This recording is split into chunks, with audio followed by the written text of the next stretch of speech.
पिंट्या, हे पिंट्या, केस सोड मम्मीला टकली करशील. मावशा म्हणायची मम्मी काय बाला घेऊन आली का काय?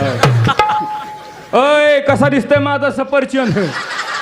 हा का केवढा मोठा सफरचंद आहे बघा, 1 किलो मध्ये एकच वस्तू. खेळ नंबर 2चा पिंट्या, दुसऱ्या लॉकडाऊन मधला आहे. पिंट्या, ए पिंट्या, पप्पाला टाटा कर, बाहेर टाटा कर बघ, बाहेर चालला. पप्पाला टाटा कर. पप्पा खुश झाला हो ग. पप्पा म्हणला बरं झालं बायको आई तीच भेटली. पिंट्या, ए पिंट्या, कुठं गेल तर? संडासला.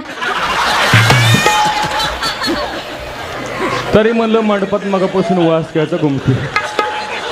अरे हे असली कामं सकाळी सकाळी आटपायची असते, म्हणजे दिवसभर कसा मूड फ्रेश राहतो. वर सरक कसा बसलाय बघा, दोन का छोटे हातीत बस.